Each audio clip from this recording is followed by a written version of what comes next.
সাময়িক স্বস্তি ছিল। কেন না, যুদ্ধবিরতি ছিল আমেরিকা আর ইরানের মধ্যে।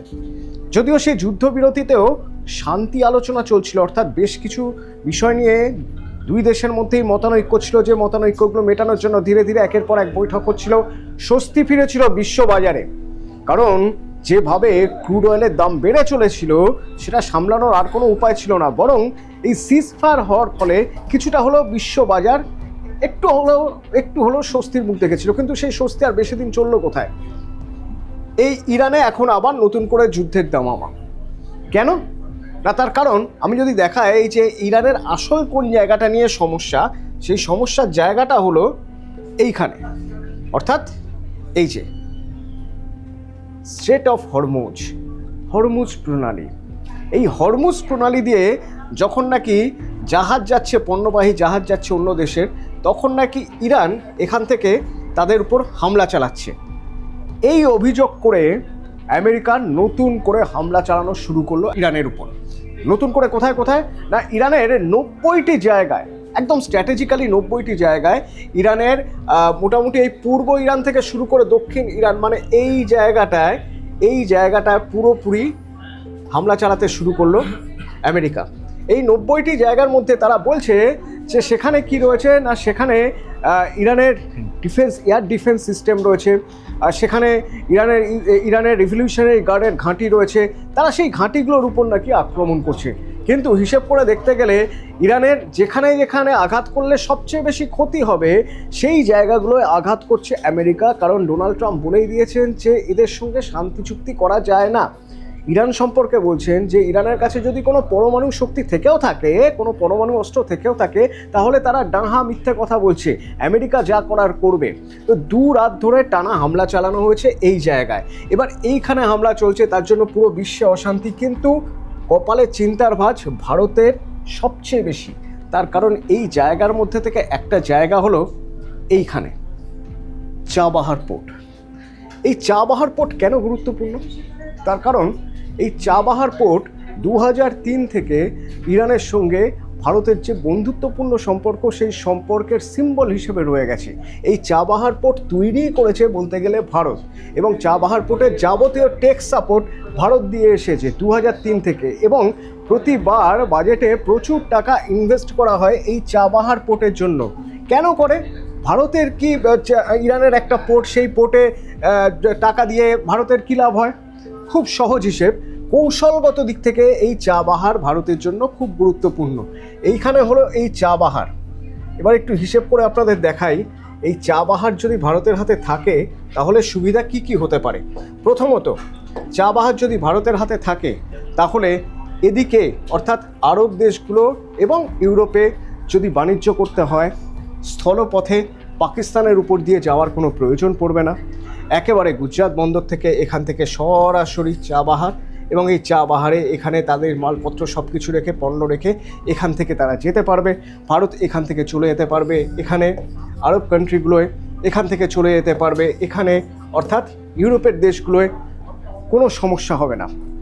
ভারত থেকে এখানে এনে এই চাবাহার পোর্টটা সব কিছু পণ্য রেখে এখান থেকে তারা বেরিয়ে যেতে পারবে বাণিজ্য করতে। ঠিক উল্টো দিক থেকেও যদি আমরা দেখি, কোনো পণ্য যদি আনতে হয় আমাদের আরব দেশগুলো থেকে বা আমাদের ইউরোপ থেকে, ঠিক ওখান থেকে তারা চলে আসতে পারবে চাবাহারে, এবং চাবাহারে তারা এই বন্দরটায় যেহেতু ভারতের একটা হাব রয়েছে, ভারত এখানে তার পণ্য রাখতে পারবে, এবং রাখার পর সে এখান থেকে আবার ভারতে নিয়ে চলে আসতে পারবে। হিসেব করে দেখতে গেলে এই যে এখানে পাকিস্তান রয়েছে, এই পুরোপুরি পাকিস্তানকে এড়িয়ে ভারত বাণিজ্য করতে পারবে। এবং মনে রাখতে হবে এই চাবাহার পোর্ট অত্যন্ত গুরুত্বপূর্ণ ভারতের কাছে একটাই কারণে, কারণ এই চাবাহার পোর্ট থেকে কিছুটা গেলে স্ট্রেট অফ হরমুজ, যে স্ট্রেট অফ হরমুজ নিয়ে এত কথা হচ্ছে, তার কারণ এই স্ট্রেট অফ হরমুজ দিয়েই এশিয়ার এদিকে যাবতীয় পণ্য, তেল, প্রাকৃতিক গ্যাস সব কিছু আসে। যে স্ট্রেট অফ হরমুজ, সেখানে অশান্তি, অনিশ্চয়তা রয়েছে বলে এই হরমুজ প্রণালীতে, যার জন্য বিশ্ববাজারে একদম ধস নেমে পড়েছে, যার জন্য ক্রুড অয়েলের দাম গেছে বেড়ে, এবং যার জন্য একেবারে নাভিশ্বাস দশা এশিয়ার এদিকের দেশগুলোর। এবার আপনাদের আরেকটা জিনিস দেখাই, তা হলো এটা গেল একটা দিক, বাণিজ্যের দিক। যে বাণিজ্যের কথা ভেবে, পণ্য পরিবহনের কথা ভেবে স্ট্র্যাটেজিক্যালি এই চাবাহার পোর্ট নিজেদের দখলে রেখেছিল ভারত। আরও একটা গুরুত্বপূর্ণ দিক রয়েছে, ওই যে পাকিস্তানকে এড়িয়ে বাণিজ্য করা শুধু নয়, পাকিস্তান এবং চীনের নজরদারি এড়ানো। কিভাবে? যে চাবাহার ইরানে এবং যে চাবাহারের দায়িত্বে রয়েছে ভারত। এবার দেখুন, এইখানে রয়েছে গদর পোর্ট। এই গদর পোর্ট স্ট্র্যাটেজিক্যালি অত্যন্ত গুরুত্বপূর্ণ পাকিস্তানের কাছে, তার কারণ চীন এখান থেকে যে ফ্রেট করিডর তৈরি করেছে, বেলুচিস্তানের উপর দিয়ে যে ফ্রেট করিডর তৈরি করেছে, তা এসে পুরোপুরি মিশছে এই গদর এয়ারপোর্টে।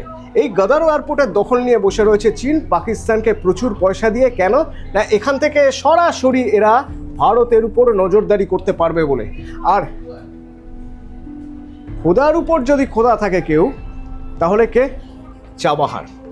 এখান থেকে চীন বা পাকিস্তান ভারতের উপর কতটা নজরদারি করছে, কিভাবে নজরদারি করছে, এখানে কি কি মুভমেন্ট হচ্ছে, সেই সব কিছু দেখার জন্য এই চাবাহার পোর্ট থেকে ভারত সরাসরি নজরদারি করতে পারবে। অর্থাৎ গদর পোর্ট থেকে যতটা না নজরদারি করবে, যা যা সুবিধা পেতে পারতো চীন বা পাকিস্তান, সেই সুবিধা কোনোভাবেই পাবে না এই চাবাহার পোর্টের জন্য। সেদিক থেকে দেখতে গেলে চাবাহার পোর্ট আরও একটা কারণে গুরুত্বপূর্ণ।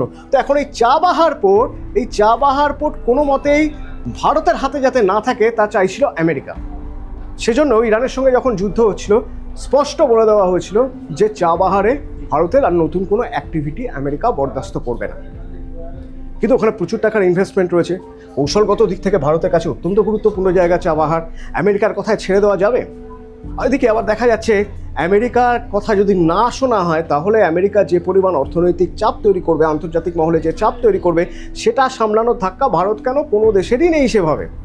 তাহলে এবার একটা কৌশলগত দিক দেখতে হবে। কৌশলে ভারত ইরানের একটি সংস্থাকে লিজ দিয়ে দিল চাবাহার পোর্টে, তাদের যে অংশীদারিত্ব ছিল সেটা। এটা সুবিধা কী হলো? প্রথমত ভারত ইরানের বন্ধু দেশ, এবং এতটাই বন্ধু দেশ যে যখন খোমেনির শেষ যাত্রা হচ্ছে, সেই শেষ যাত্রায় ভারতের প্রধানমন্ত্রী যাতে যান তার জন্য আমন্ত্রণ জানিয়েছিলেন ইরানের প্রেসিডেন্ট। যদিও ভারতের প্রধানমন্ত্রী তখন অন্য সফর ছিল বলে তিনি যেতে পারেননি, কিন্তু তিনি তার প্রতিনিধি দল পাঠিয়ে দিয়েছিলেন। তো এই বন্ধুত্বের জায়গা থেকে ইরানের কোনো সংস্থাকে যদি লিজ দিয়ে দেওয়া যায়, তাহলে আমেরিকাকে বলে দেওয়া যাবে যে দেখুন, এই চাবাহার পোর্টের পুরোপুরি যা যা দলিল দস্তাবেজ সব কিছু ইরানের একটি সংস্থার নামে, বকলমে ইরানের নামে, ভারতের এখানে কিছু নেই। এবং দেখানোর জন্য, শুধুমাত্র দেখানোর জন্য বাজেটে এই পোর্টের জন্য, চাবাহার পোর্টের জন্য কোনো অর্থই বরাদ্দ করেনি ভারত। অপেক্ষা ছিল শুধুমাত্র যুদ্ধটা মিটে যাওয়ার। যুদ্ধ মিটে যাওয়ার পরে আবার চাবাহার পোর্টে যেরকম অ্যাক্টিভিটি ছিল ভারতের, সেই সব হবে। কিন্তু এরই মাঝে দেখা গেল যে 90টি জায়গায় স্ট্র্যাটেজিক্যালি আঘাত এনেছে আমেরিকা, তার মধ্যে একটা এই চাবাহার পোর্ট। যে চাবাহার পোর্ট নিয়ে সবচেয়ে বেশি টেনশানে ভারত, কারণ এই পোর্টের, এই বন্দরের যদি ক্ষতি হয়, তাহলে ভারতের এতদিনের যে স্বপ্ন, এতদিনের যে প্রজেক্ট, যে এই গদর বন্দরের উপর তারা পুরোপুরি নজরদারি করবে এবং পাকিস্তানকে এড়িয়ে এখান থেকে সরাসরি ইউরোপের সঙ্গে তারা বাণিজ্য করতে পারবে, সেটা অনেকটাই চাপে পড়ে যাবে।